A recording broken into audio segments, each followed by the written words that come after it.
मिनशैतानिर्रजीम बिस्मिल्लाहिर्रहमानिर्रहीम। आज इस वीडियो में हम कुछ इंपॉर्टेंट पॉइंट्स डिस्कस करेंगे रिगार्डिंग एफपीएससी।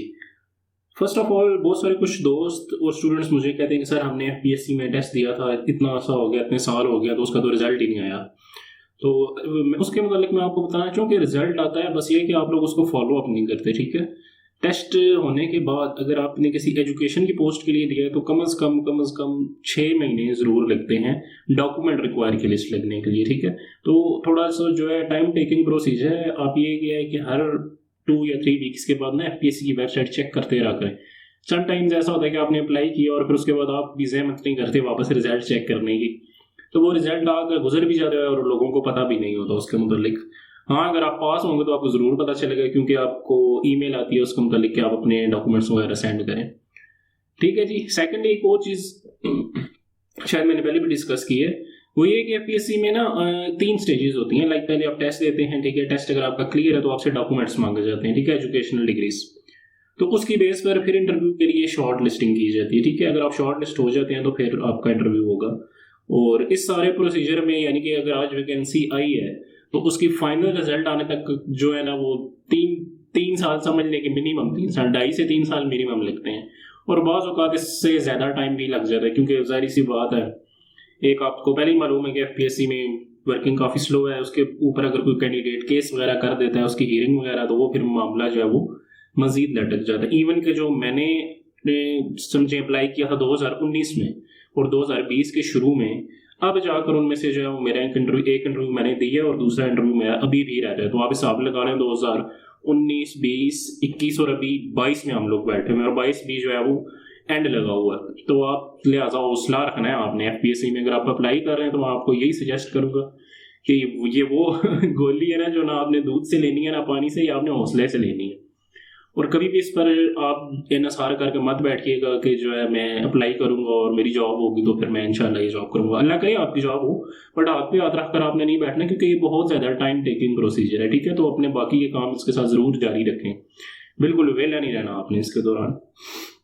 अच्छा जी, एक और पॉइंट बहुत इंपॉर्टेंट है, वो डिस्कस कर लेते हैं। बहुत अर्सा तक मुझे भी ये कन्फ्यूजन थी और बहुत सारे लोग इस कन्फ्यूजन का शिकार रहते हैं, चूँकि लोग सर्च आउट नहीं करते और जब कोई वैकेंसी आती है, ठीक है, एजुकेशन डिपार्टमेंट की बात कर रहा हूँ, लाइक पीजीटी की वैकेंसी है, ठीक है, 16 स्केल की, एसएसटी की है 17 स्केल की, या फिर लेक्चरशिप की पोस्ट है, तो इनके मुताबिक आमतौर पर ये गलतफहमी पाई जाती है कि चूंकि ये एफपीएससी के थ्रू हम रिकमेंड होंगे तो मोस्ट प्रोबेबली हमारी जो पोस्टिंग है वो इस्लामाबाद में होगी, बट ऐसा नहीं है। तो इसमें मेनली आमतौर पर ना 4 तरह की कैटेगरीज होती हैं। वैसे अगर आप थोड़ा और करें तो जो भी वैकेंसी है उसके नीचे ये प्लेस ऑफ पोस्टिंग मेंशन होती है, पर हम फिर भी इस चीज को डिस्कस कर लेते हैं।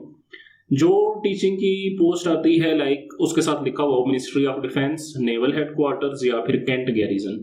तो first of all cantt garrison में अगर आप अप्लाई कर रहे हैं तो आफ्टर सिलेक्शन आपकी posting all over the country कहीं पर भी हो सकती है। ठीक है, किसी भी शहर के कैंट एरिया में हो सकती है, वो पिंडी कैंट भी हो सकता है, वो वाह कैंट भी हो सकता है, वो सियालकोट का कैंट एरिया हो सकता है, कहीं पर भी हो सकता है। ठीक है, तो ये आपके माइंड में ये चीज होनी चाहिए। सेकेंडली, लेक्चरशिप की पोस्ट मोस्टली आती है, उसके साथ एक लिखा होता है ministry of defence naval headquarters. तो नेवल हेडक्वार्टर्स जो है वो कराची में है और एक इनका हेडक्वार्टर E11 इस्लामाबाद में। अब इसके मुतालिक जो है E11 वाले के मुतालिक मुझे कंफर्म नहीं है कि यहाँ पर कॉलेज मौजूद है या नहीं, बट जो कराची वाला है वहाँ पर ऑब्वियसली कॉलेज मौजूद है। तो बस आप अपने माइंड में ये रखेंगे कि आपकी पोस्टिंग या कराची होनी है, और अगर इस्लामाबाद में कॉलेज हुआ तो मे भी हो सकता है आपकी वहाँ हो। वैसे आई विश कि इस्लामाबाद में भी कॉलेज हो, क्योंकि मेरा भी एक नेवल हेडक्वार्टर का इंटरव्यू रहता है। अगर मेरी इंशाल्लाह अगर सिलेक्शन हो गई इस्लामाबाद में कॉलेज हुआ तो I will go for that. अच्छा जी, थर्ड इसमें होता है मॉडल कॉलेजेस।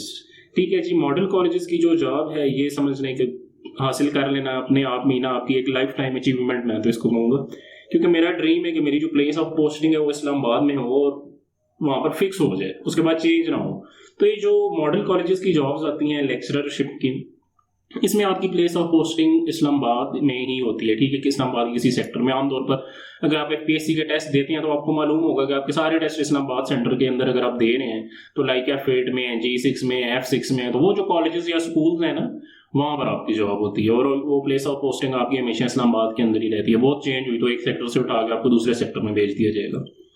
इसमें एक और इम्पोर्टेंट पॉइंट है कि जो मॉडल कॉलेजेस की जॉब है ना, इसके साथ हमेशा कभी भी परमानेंट लिखा हुआ नहीं आता। लाइक जब से मैं इस चीज़ को फॉलो कर रहा हूँ 2018 से, तो 2018 से 2022 तक, ये एक तो आई थी 2019 के शुरू में मॉडल कॉलेजेस लेक्चरशिप की, और एक अभी पीछे कुछ दिन पहले आई थी फीमेल्स की जो 15 वैकेंसीज थी।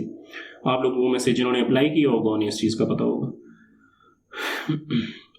तो ये जो ऐसी जॉब्स हैं, लाइक इसमें आपकी पोस्टिंग जो है वो इस्लामाबाद में ही रहेगी, और इस चीज़ में हमेशा ऐड के साथ लिखा होता है temporary likely to be permanent. तो ये आमतौर पर जहाँ तक मैंने डिस्कस किया अपने जानने वालों से, अपने दोस्तों से, और जो लोग ये जॉब कर रहे हैं, तो उनके यही इसके बारे में कमेंट्स हैं कि ये होती परमानेंट ही है, बस समझ लें कि आप उन्होंने जस्ट वैसे साथ लिखा हुआ है ताकि जो है वो एम्प्लॉई दिलजोई से काम करे और जो है ना अपनी परफॉर्मेंस को बेहतर से बेहतरीन करे। क्योंकि अनफॉर्चुनेटली परमानेंट जॉब जब मिल जाती है लोगों को तो वो बड़े रिलैक्स हो जाते हैं और माइंड में यही होता है कि अब हमें किसने निकालना है, बस जो हुआ देखी जाएगी। ठीक है, एनीवे चौथी इसमें एक कैटेगरी होती है XFG कॉलेजेस लेक्चरशिप में, FPSC में। तो इसकी पोस्टिंग भी जो है वो परमानेंटली इस्लामाबाद में ही होती है। ये आई थिंक 2 से 3 XFG कॉलेजेस हैं। ठीक है, तो अब आप ये पूछेंगे कि मॉडल कॉलेजेस और ये XFG कॉलेजेस, इनमें क्या डिफरेंस है?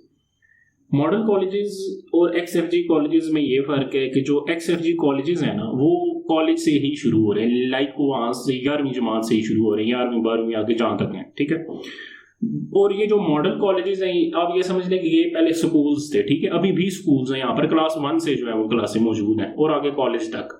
तो मॉडल कॉलेजेस में जिन लोगों की पोस्टिंग होती है तो आमतौर पर उन्हें ना छोटी क्लासेस भी दी जाती हैं। समझना लाजमी नहीं है कि आपको 11वीं 12वीं ही दी जाएगी, 6वीं 7वीं भी लोगों को मिलती है। ठीक है, 4वीं 5वीं भी मिलती है, मैं ऐसे लोगों को भी जानता हूँ। तो वहाँ पर आपको जरा स्कूल वाला काम भी करना पड़ेगा, प्रॉपर कॉपियाँ चेक करनी और वो सारा हिसाब किताब। मॉडल जो XFG कॉलेज है वो ये है कि वो 11 से ही शुरू हो रहे हैं, तो वहाँ पर जस्ट आपको कॉलेज की बड़ी क्लासेस ही मिलेगी। अच्छा जी, एक और पॉइंट इसमें डिस्कस कर लेते हैं। आमतौर पर EST की जॉब्स आती हैं under the department of federal directorate of education.